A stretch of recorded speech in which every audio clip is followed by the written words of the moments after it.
Well, good morning, or I guess afternoon at this point, everyone. Thanks for joining us for our April Legislative Action Committee call. First, I want to acknowledge that we've had a change in our agenda. Unfortunately, Kim Trent with Leo and the Poverty Task Force is unable to join us this morning. Something urgent came up in the office. And so instead, she will be joining us, or another DHHS representative will be joining us on our next call, which I believe is scheduled for May 3rd.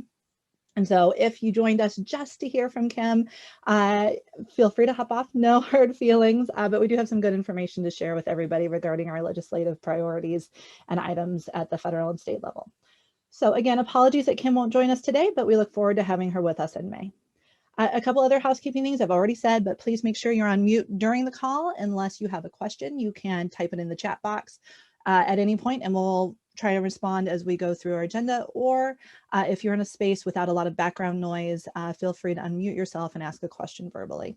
We are recording this so that we can share it with our networks after the fact, and I think we're recording it. We'll make sure that we are so that we can share it with folks. And feel free to send that out to your networks as well. I'll also follow up with an email after the call with all of the materials and links to the information that we'll be discussing today. I apologize, I have a very nosy cat who keeps getting on the screen, but hopefully that won't be a problem today. Also feel free to take yourself on or off camera during the call. Love seeing faces, but I know we're all doing a lot of stuff. So Eric, I think that's all our housekeeping. Would you like to welcome everybody and we can start our agenda? Well done. Yeah, let's rock and roll. Hello, everyone. Welcome. Glad to have you on. I say we got a couple dozen people, a little lighter attendance than normal. I will attribute that to the fallout from spring break. People who are just returning to the office after a week out, or maybe out this week. So glad to have you here. We do have a number of things to go through today, despite not having Kim Trent with us. Very disappointed. I really wanted to get the update on the Poverty Task Force, but as Laurel said, we'll incorporate that into our May meeting. So stay tuned on that one. In the meantime, let's get things started by covering some of the federal updates. First of all, I did want to talk a little bit about the American Jobs Plan. There's been some buzz. Most of you probably have heard at this point about some potential for another round of investment, if you will, dealing with the recovery.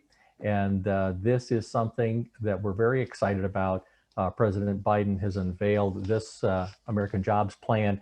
The thing that's exciting is that it does have robust resources for housing. So this is early in the discussions. We know that there will be some negotiations as it moves forward, but we're very pleased to know that there's housing built in on the front end, and that we aren't talking about jockeying to squeeze something in.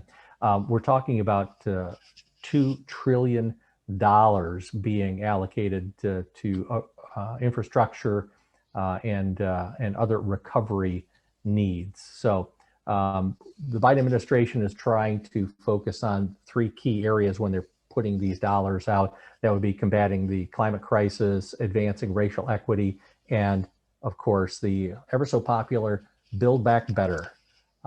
So keep that in mind. The exciting part about this, as I said, was housing resources. It would include $213 billion to produce, preserve, and retrofit more than 2 million affordable and sustainable places to live.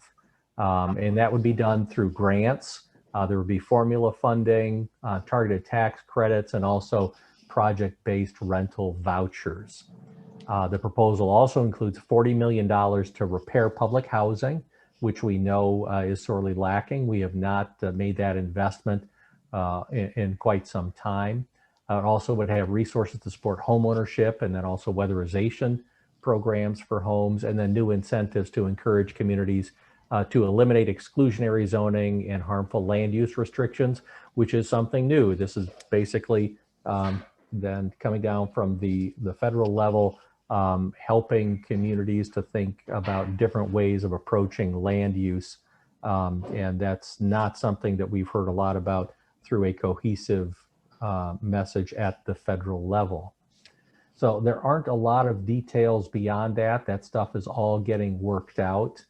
The White House and other Democratic leaders, though, have expressed an interest in passing an infrastructure bill as early as this summer. So again, the wheels are turning quickly as they did with the last stimulus package. So please be aware that there will be more details coming out, and we want to make sure that you are aware of it and that you can do your part in advocating for it, because again, we see some real strength in the focus on housing, which is something that we're very excited about. When there's been discussion about infrastructure in the past, if you go back 1 decade, when you talked about infrastructure, you did not hear people talking about housing. We all know infrastructure as being roads, transit, etc., bridges. We don't hear a lot about housing.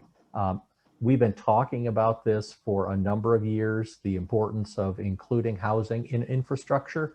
Now it's finally here, so we need to make sure we keep beating that drum and advocating so that it doesn't fall by the wayside as those negotiations continue. There are some things that I just want to point out. When we think in terms of an infrastructure bill, there are some priorities that we're hoping will be included. So as the negotiations continue and they start hammering out some of the details, we really want to make sure that we're talking about an expansion of rental assistance for every eligible household. For those of you who may not realize it, only 1 out of 4 people who are eligible for rental assistance actually are able to get it. A big gap between the need and what resources are available. So we want to make sure that that's something that continues to be in the forefront, that we're thinking about how can we increase the number of people that are accessing, not just eligible for, but accessing housing assistance.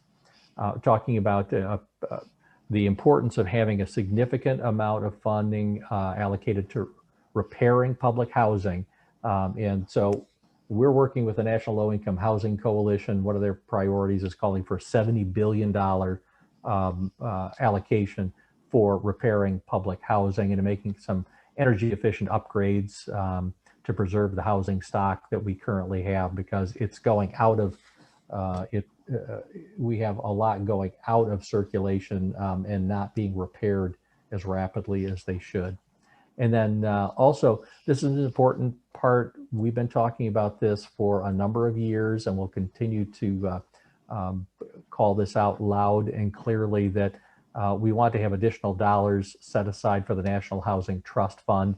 The funding that we've seen in the past has been relatively modest, but we do believe that there's a role there for the Housing Trust Fund. So the National Low Income Housing Coalition is talking about a $40 billion figure.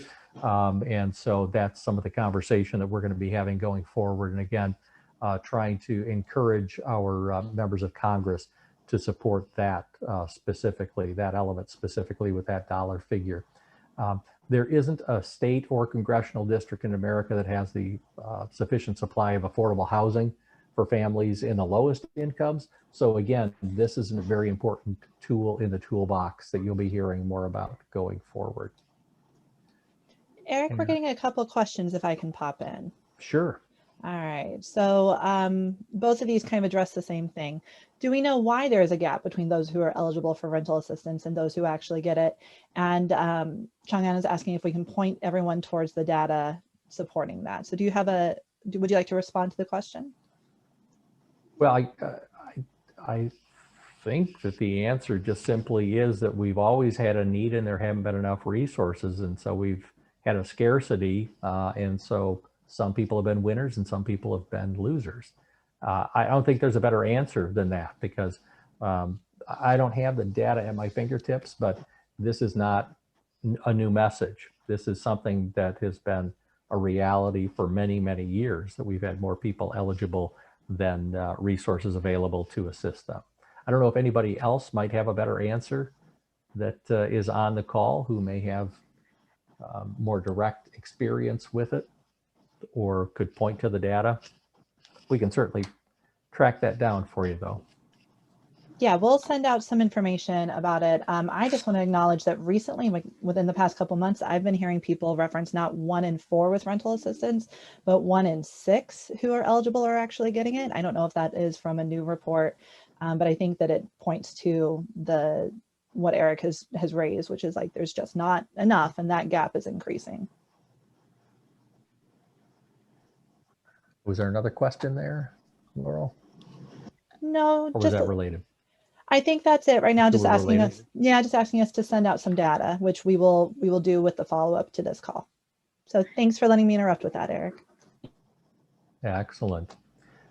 That's excellent question. I'm glad that you asked that though, because that is good to have that backup information. So we'll dig into that one. Continuing on, I wanted to just make sure everybody knew that the CDC eviction moratorium has been extended. If you did not hear it, there was an order put out by the CDC director, Dr. Rochelle Walensky. It took effect April 1st and it will run through June 30th, subject to further revision depending on circumstances. So that's good news. Again, it's a temporary solution for us, but it does give us a little bit more time in the state of Michigan to make sure that the eviction diversion program funding is available and starting to go out the door. So gives us a cushion. Moving on to the Our Homes, Our Votes Act, I wanted to just give everybody an update.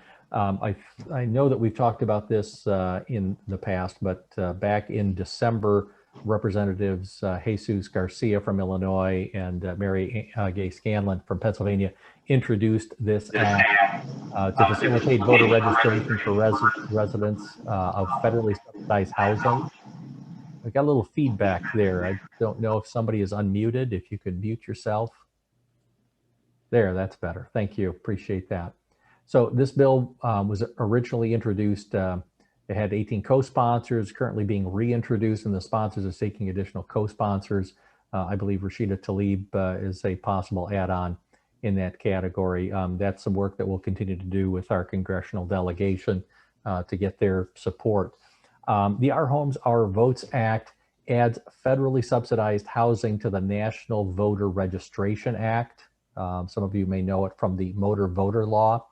And so what it would do, it would allow eligible and interested tenants in subsidized housing administered by a PHA, a public housing agency, to register to vote as they sign their lease document without providing any duplicate information. So it takes care of it upon them signing the lease or completing their lease.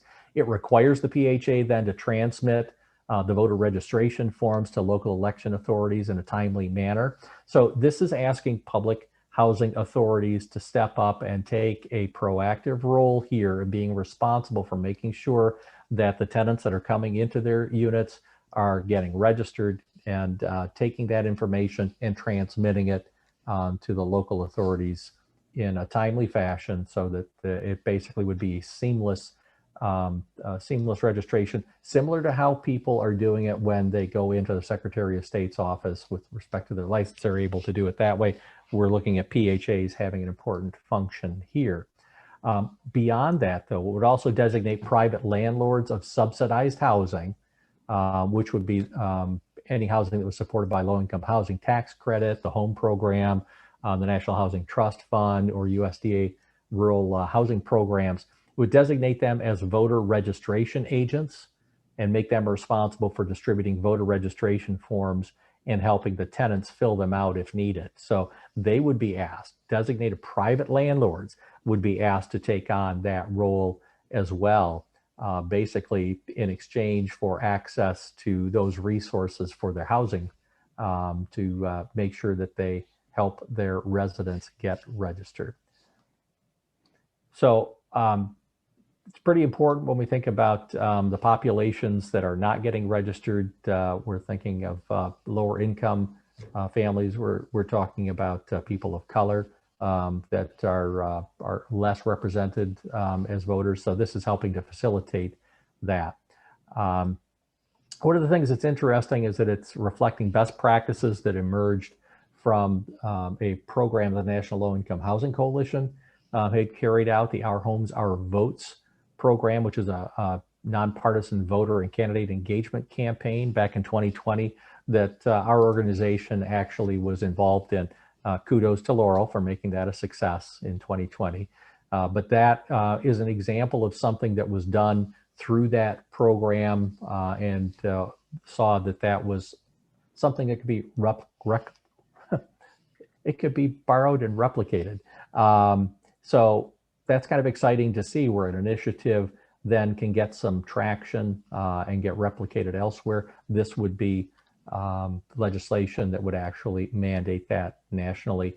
I did want to point out that there is a provision then from this bill that has been added to another bill that's been introduced on the House side, the For the People Act, which is focused on voter rights. You probably have seen a lot in the media about that and concerns about some changes taking place at the state level in many states that some would be identifying as ways of inhibiting people's ability to vote. And so the For the People Act is attempting to address it and has a wide range of provisions in it to try to support voter rights. And one of the provisions that was added to it was added by Representative Williams out of Georgia that would take some select elements of the Our Homes, Our Votes Act and add it to that much larger bill. So I just wanted to point that out.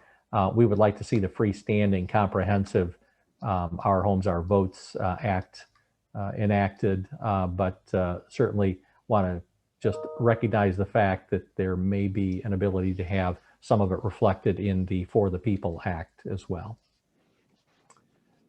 Laurel, did you have anything else to add to that at this point? Yeah. You heard from Joey about it? Yeah, thank you. And thanks for that overview. A couple comments in the night. We do have a question in the chat that I want to address as well.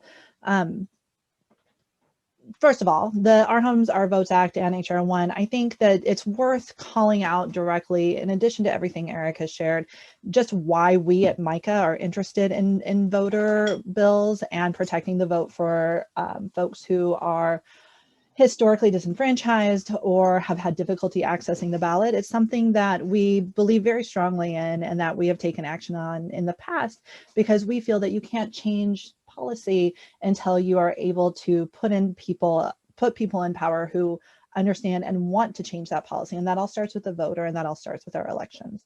So we are participating in Our Homes, Our Votes, both the campaign and trying to get this act passed, because we really feel that it will have a positive impact on making sure those who, as I said, historically have not had the opportunity or the interest in voting because they don't feel like their vote matters, it'll allow them to feel like they're part of the civic process. And so one thing that the National Low Income Housing Coalition has asked us is to please try and get more co-sponsors. So Eric did mention that we have at least one from Michigan, or we believe that we officially have one from Michigan, but please reach out to your representatives and your senators as well. Let them know that this is something that we support and just how something like this will have a positive impact on our folks. And as a teaser, we will be talking about voter suppression bills here in Michigan here in just a minute. If you are interested in passing along any information to your representative, your congressional representative, and asking them to co-sponsor, please reach out to me. I will send out information about how you can do so. And then Eric, we did get a question in the chat, and this goes back to the eviction moratorium, if I can bring us back to that topic. Amanda out of Washtenaw would like to know if there is any possibility of pursuing a type of action like Illinois has with their House Bill 2877, which attempts to seal eviction records during COVID, and she's linked to the legislation there. So Eric, I don't know, that's something that is more of a state issue. I don't know if you have any thoughts about that. Yeah, that's an excellent question. I don't know of any initiative that's currently underway in that area. And Laurel, you're a little closer to things at the state level, so I don't know if you heard anything like that, but that certainly would be something that would be helpful. I just don't know how much traction there might be for that, and whether or not that might compete with some of the other activities that are currently being discussed at the state level. Yeah, I think that it's worth a conversation, and we have been talking with some legislators about broader long-term concerns related to the eviction moratorium and rental assistance. I have not personally had anyone address this specifically with us, but I think it's definitely something that is worth further conversations. But I agree with Eric. I'm not sure about the appetite given all of the issues we've had with trying to get the rental assistance out the door. So Amanda, happy to chat with you a little bit more offline about this and see if, I'm assuming based on where you are, you might have been having more positive conversations with your legislators about this. So happy to chat offline with anybody who'd be interested in talking about that further. And then, thanks, Amanda. And I see another comment. Let me just kind of look at this. So this is from Mitch. Sarah allows for rental assistance to be provided before a tenant goes to court. Only documentation from landlord about arrears is needed. Are people seeing outreach efforts to tenants that are more difficult to reach? Excellent question, Mitch. I'm going to, let's check the time. We can have that dialogue now, or we might put it on hold until we get to our section of the agenda where we have kind of advocacy updates from the field, if that's okay. So we can open up the line and have people kind of comment about what Sarah's looking like so far in their communities. I just suspect that that could be a rather lengthy conversation. So I want to make sure we get to the rest of our updates, and we'll circle back to that. So thanks for raising that. Are there any other questions? And I love that people have been using the chat box, but feel free to also unmute yourself if you have a question about federal updates that we can address before we move on to our state part of the agenda. Eric, did you have anything else that you would like to add before we move on? No, that's all I have for now. All right. Thank you.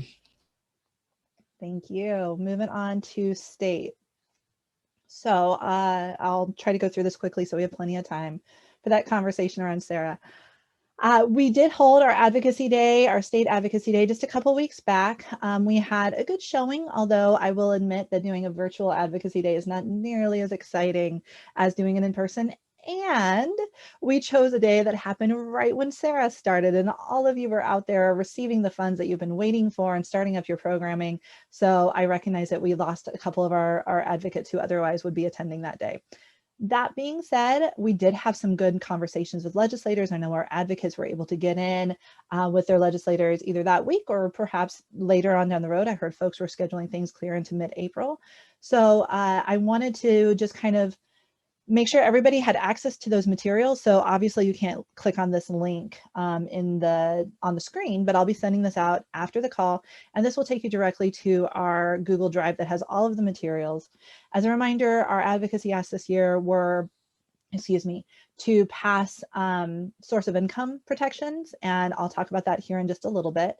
To have the DHHS request for ESP funding to shift from a per diem to a flat rate, and to raise that amount. We went in for another $2 a day. And then also to have the Michigan Housing and Community Development Fund be funded with a one-time appropriations ask this year of $10 million. We saw that in the governor's budget, and that's something we're hoping we see with our House and Senate versions of the budget this year. And we were really excited that those were issues that, in the feedback that we've heard, that legislators are interested in, that they want to learn more about, that they're supportive of. We are still seeing a divide across the aisle with our Democratic friends being a little bit more interested in these issues than our Republican friends. And so we're going to continue to work with our legislators on both sides of the aisle to make sure that these issues advance this year.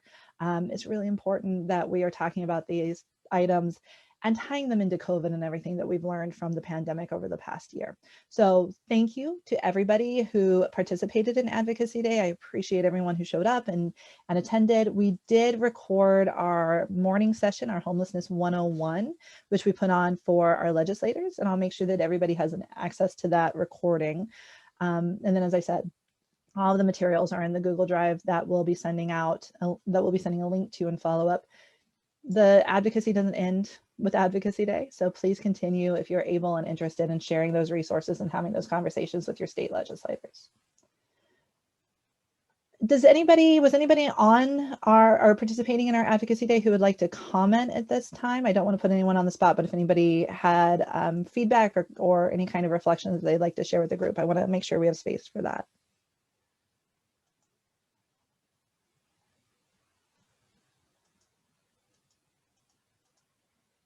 All right. Then I'll go ahead and kind of update you a little bit about some of the items that were part of our ask for that day. So we were very, very lucky to have 4 pieces of legislation introduced within the week following Advocacy Day, all related to source of income protections.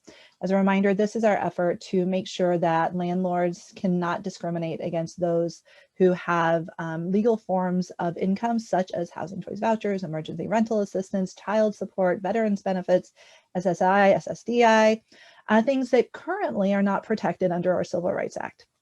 And so this legislation takes 2 different approaches to trying to make sure that we have these protections in place for Michigan renters. House Bill 4553 and Senate Bill 254, if I've got the numbers correctly, both address our Landlord Tenant Act and make explicit that landlords cannot discriminate. These bills include information about what kind of penalties a landlord would face. It has information about how we define source of income, everything that I just listed. And then House Bills 4554 and Senate Bill 255 try to approach this by adding source of income into our Civil Rights Act, Elliott Larson. So we're hopeful that all of these bills are things that we're able to move forward this year. As a reminder, we had these introduced back in 2019, back in December of 2019. And then of course, our pandemic started up in the States shortly thereafter, and we weren't able to make a lot of progress on getting these into committee. But I'm really hopeful that we can get these at least into committee over the next several months and be able to bring in strong testimony and convince our legislators that these are really crucial pieces of legislation to help renters and to make sure that people are able to use those benefits, such as housing choice vouchers, to get into safe and accessible housing.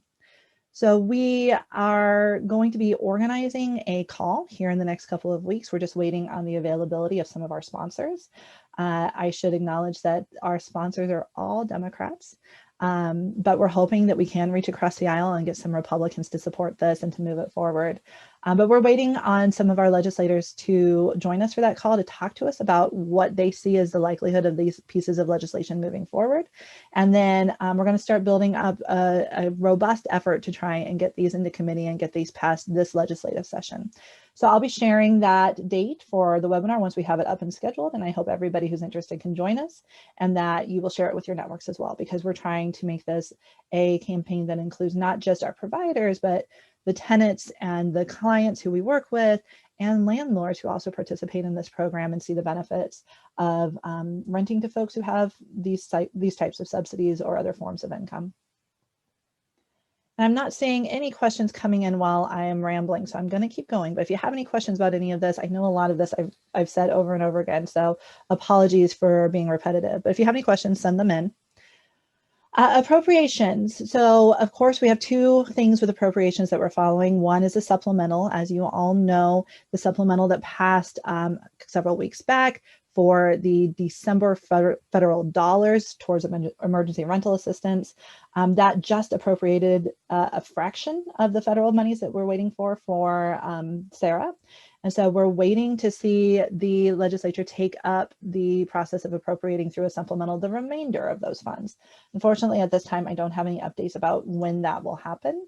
The legislature is on spring break this week, and so they'll be returning next week, and hopefully we can start having some of those conversations so that we're not waiting for those dollars to be appropriated and creating additional barriers to getting that money into our communities.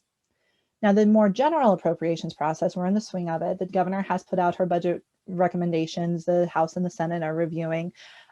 We've, as I said, put in our request for supporting the governor's recommendation for $10 million for the Housing and Community Development Fund. This is just a one-time appropriation, though, and our long-term ask is to find a sustainable revenue source for that. And we're working with a lot of community partners, including some on the call today, to try and get that moving for in legislation that actually finds that long-term revenue source. But 10 million is definitely a start and something that we hope we can get appropriated this year, that we can work with MCAH to make sure that those funds are sent out into our communities in the way that best serves the folks who are facing housing insecurity and homelessness. And then we can use that as evidence for why we need to continue to fund this fund. We've also asked for the $2 million or $2 per day increase for our ESP. And I have had a couple legislators indicate interest in seeing that introduced on the legislative side. That was not part of the governor's recommendation. So we'll continue to talk about that and try and get those dollars in this year's appropriation cycle. As a reminder, we're currently at $18 a night, and we want to see it go up to $20, though the national average is close to like $24 per night. So we're still far short of where we need to be for that emergency shelter program. And I'm not seeing any questions coming in regarding appropriations. So I'm just going to keep going, but send in any questions that you have, folks. Let's talk about voter suppression. And I am very intentionally using this language here because I do feel that the bills that have been introduced on our Michigan legislature just over a week ago are very much aiming to suppress the vote. So I believe I've captured all 39, I may have missed one, of the Senate bills that were introduced. This is part of a national trend that is a reaction to what people have said is voter and election fraud with our 2020 election. To be very clear, there has not been any evidence of fraud. The election in Michigan has been shown to have been conducted fairly and appropriately. As Eric mentioned earlier, we participated in trying to make sure our folks experiencing homelessness in our shelters and unsheltered folks were part of that process, and that we were able to get them registered to vote and take advantage of some of those new pieces of our election law that allows for early voting and absentee voting. These bills will essentially attack a lot of those provisions and a lot of those things that really help our population. And so I want to raise this up just to make sure everyone is aware of the not just the national trend as we've seen in Georgia with trying to get these kind of bills passed into law, but also the impact that it'll have on our folks. There are several bills that address IDs. And I know a lot of folks on the call work directly with clients or have worked with clients, and you know how difficult it is for our folks to have an ID. Right now, they don't need an ID to vote. Nobody in the state needs an ID to vote. We fought a bill back in, I believe, 2016 that would have made an ID mandatory for casting your vote. And fortunately, that did not move forward. We were able to kill that when it was introduced. And I'm hoping that we can work with our partners to elevate our stories and the impact that that would have on our communities and our population if that kind of bill does move forward so that we can kill it again and make sure that that's not anything that moves forward. There are other provisions or other items within this package of bills that would also make it harder for everyone, but especially our folks, to request absentee ballots, to then send back in their absentee ballots, to vote, to register to vote, to have access to drop-off boxes for those absentee ballots. So these are things that we're going to be following and going to be, communicating with all of you. Again, I think really focused on the impact of the ID provisions and how that will affect our folks, but as a broad general package is something that we want to make sure we're talking about within our population and within our agencies. So I'm going to pause because I do see, thank you, Chang'an, is saying that these bills are about voter suppression. I appreciate that support. I have read a lot of commentary from our partners over at the ACLU basically saying that a lot of the language in here is very directly focused on Detroit and our communities of color. And I also want to call that out because that's something that we're seeing nationally, we're seeing here in Michigan. And I think it's worthwhile for us to raise our voice as part of this effort to push back against that and make sure that we are talking about having access to the ballot box for everybody who is in our state, who is legally able to vote. And people experiencing homelessness are absolutely able and should be part of the process to vote. So I know that we're far off from the next major election, but we'll be talking about this moving forward and making sure that we're bringing in our part of the narrative. So I'm seeing some comments. Thanks for the support, folks. But are there any questions about this? If I don't have the answer, and I might not, I'm very happy to reach out and get answers for folks about this because this package did just drop a little over a week ago. I'm not seeing anything, but I know it's hard to type out a question quickly. So we can always circle back to this if there are any questions, but let's go ahead and move forward. Actually, before we do, Eric, did you have anything else about state legislation that you've been following that you wanted to share with folks? I know there's a lot happening. We're really just trying to hit the highlights, but is there anything you wanted to add? No, I think you've covered what we need to share today. Like I say, there's a lot going on. Some things are going to get traction, some aren't. So I think focusing on the ones that we think are the highest priority is enough. Don't want to confuse people with too many things. Thanks, Eric. One thing that I do want to also acknowledge really quickly, I forgot to mention with the voter suppression bills, there's also a parallel effort for this to be a ballot initiative, which the way that our state is set up, that would allow the legislature to, if it collects enough votes, to pass it. And it would not be, my understanding, not having run a ballot initiative myself, is that it would then not be something that the governor could veto. So we're going to be looking at this from both angles, not just the legislative process, but that ballot initiative effort as well. One other thing that I want to acknowledge that I don't have on here is the water shutoff moratorium did end last month. And so I know that there are efforts to try and revive that in the legislature. A lot of utilities have announced and come forward saying they will not shut off water, even though the moratorium has ended, but just want to make sure folks are aware of that. I'm sure you are, because you're all already out there doing this good work and know about the impact about that on our communities. But that is something that I have seen legislators have interest in bringing back. All right, so let's talk about something really exciting very quickly. We like to take advantage of all of your attention to let you know about exciting things that are happening at MCAH. So we wanted to let you know that it is our 30th anniversary, and we'll be having an event on June 22nd. Unfortunately, it's going to be virtual. We'd love to see everybody in person, but we're going to be playing it safe, and we're going to be doing another virtual event this year in the hopes that we can all see each other face to face next year.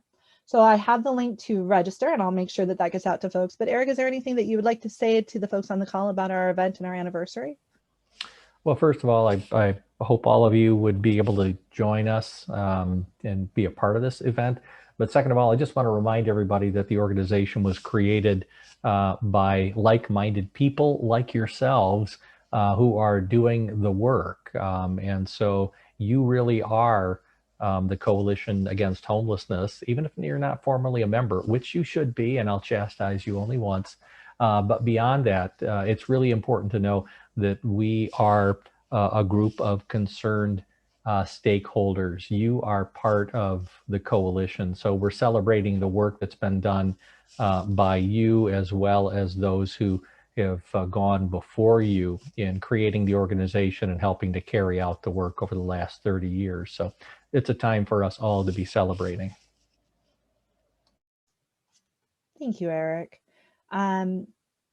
We'll send out the information. We're doing some fun activities with it as well, and we hope to bring in some of you, perhaps even on the call, to participate in ways that we're going to be celebrating. Looking back on the last 30 years, thinking about the present time and all the challenges we're facing and everything we've overcome, and then looking forward to the future and how we think we'll be able to address housing insecurity and homelessness and eventually end homelessness in our state. Hopefully it won't take another 30 years before we reach that point. But we're excited about the event. As Eric said, we're excited about all of you and all of the support you've given us over the years. So we hope we'll see you on the 22nd. This will not be the last time that you hear about it from us.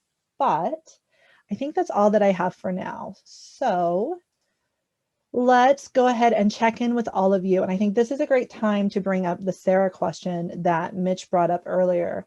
So I'm going to actually start with that.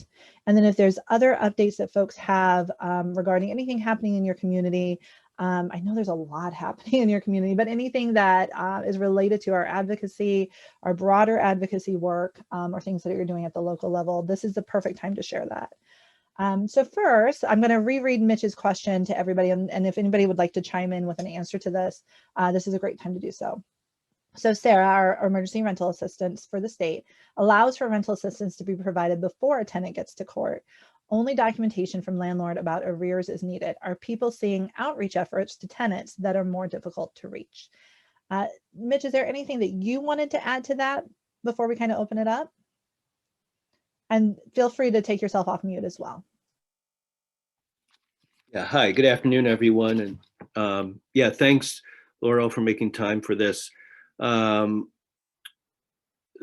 I'm doing work with the Wayne Metro as they are the HARA for the Outwayne COC, and so the lead on SARA in Outwayne County. So that doesn't include Detroit, Highland Park, and Hamtramck. That's that's our work carried through the Detroit COC. But I mean, as you can imagine, so much is going on with for all HARAs now, trying to get just everything in place to be able to provide the resources.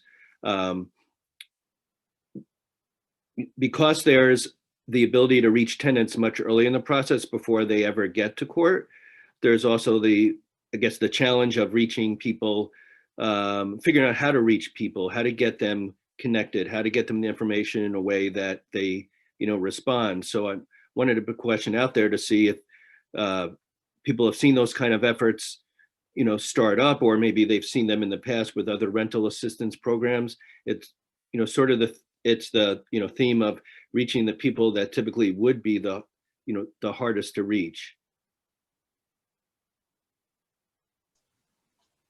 Thanks, Mitch. And anybody who would like to respond, please feel free to unmute yourself. Or type in the chat box if you're a little shy to be involved in the spoken word. Can you all, this is Amanda Carlisle. Can you all hear me okay? Yeah. Yep. I was just gonna share, Mitch, that in Washtenaw County, we have been trying to partner with agencies that aren't necessarily housing or homeless serving agencies, but community-based organizations that are serving folks in need. And so really outreaching to a lot of nonprofits, and not even nonprofits, just kind of organizing groups that are working with folks, or maybe just, volunteering to help folks.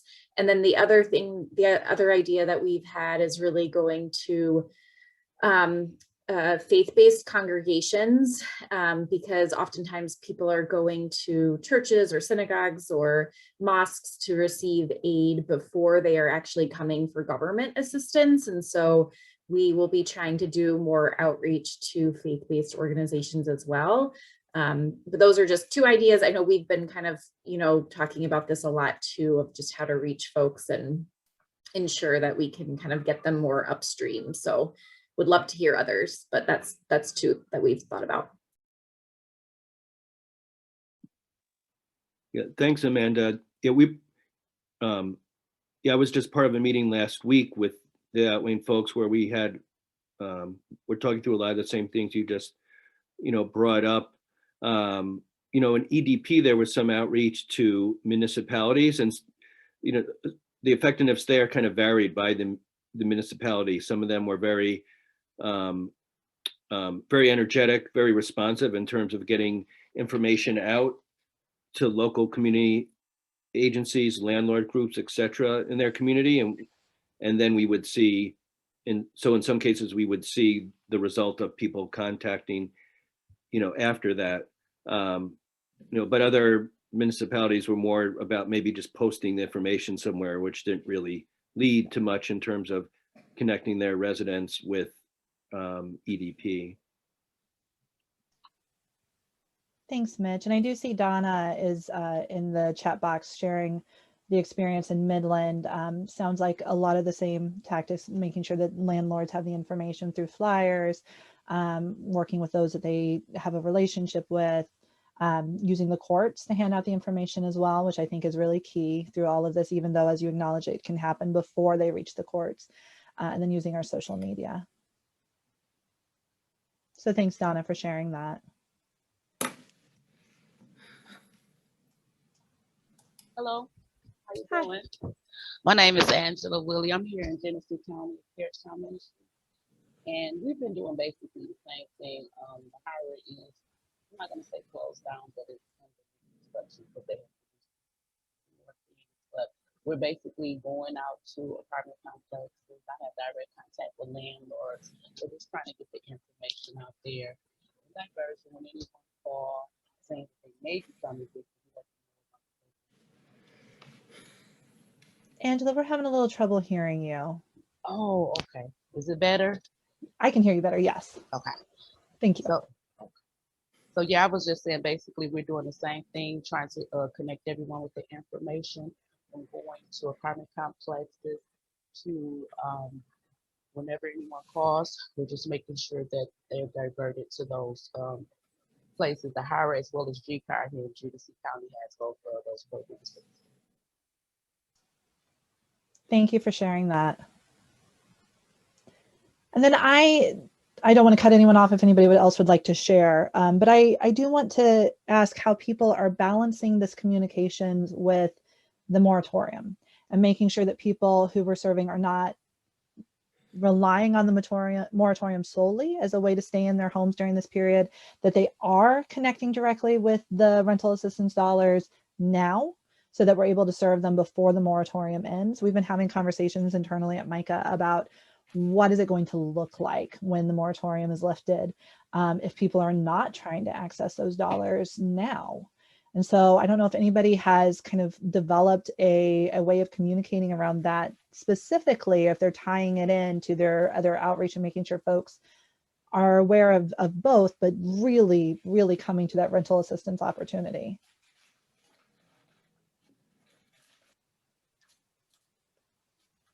And Mitch, I see Mitch has shared with the group in chat that you're also looking at local vaccination clinics. And I was thinking with our vaccination work that it sounds like a lot of the outreach really is very similar to how we're trying to reach folks with vaccinations too. So I think that's an excellent point.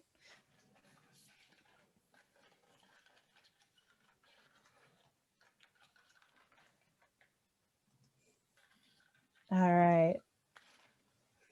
Not hearing anyone kind of chiming in with any other kind of insight or ideas about this. But we can absolutely keep the conversation going after the call. If folks want to share more information, I'm happy to send out stuff as a follow-up too. So thanks for raising that, Mitch. Thanks for allowing us space to kind of share ideas around how we're making sure we're serving folks with this assistance. Are there any other updates about what's happening in your community that you'd like to share with the group? And this is for everyone, obviously.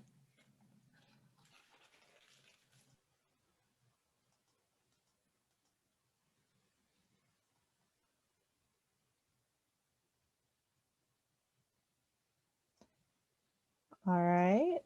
Do we get some stuff in the chat box? Nothing coming in on the chat.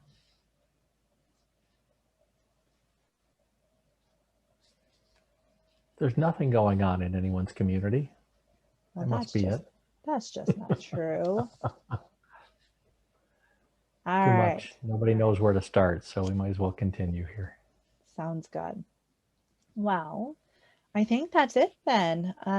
As we started off the call, we are meeting again on May 3rd, and that is when, fingers crossed, we'll be joined by Kim or another representative from the task force, the Poverty Task Force, to talk about the recommendations that they included in their most recent report, specifically those that are addressing housing insecurity, homelessness, and other ways to make sure people have access to safe and accessible housing. So I hope that everybody is able to join us for that call as well. But any last words, anything that anybody would like to add before we conclude today? Oh, and I see we are getting something in the chat. All right. Is anyone aware of a central place that might track which utilities have taken a stand on not doing water shutoffs? Changana, I have just seen individual utilities make statements, but I'm not aware of a central place. Does anybody else have any information about some place that is kind of collecting that information? That would be a really great resource, actually.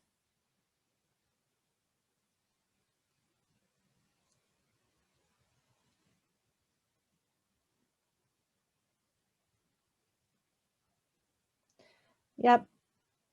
We may have to be the ones to collect that. So thanks for raising that, Changana. I think that's an excellent idea. We'll connect offline and try to do that and make that available for folks. All right. Anything else that people would like to raise up before we conclude today? Eric, any last words from you? No, just thank you again for participating. Looking forward to a lot of action taking place at the state and federal level and keeping you abreast of what's going on and sending out the call to action. So we really are hoping you'll be engaged in this process because there are some pretty big deals happening at the state and federal level. So stay tuned and stay engaged. Thanks, everyone. We'll see you in May. Take care. Bye all.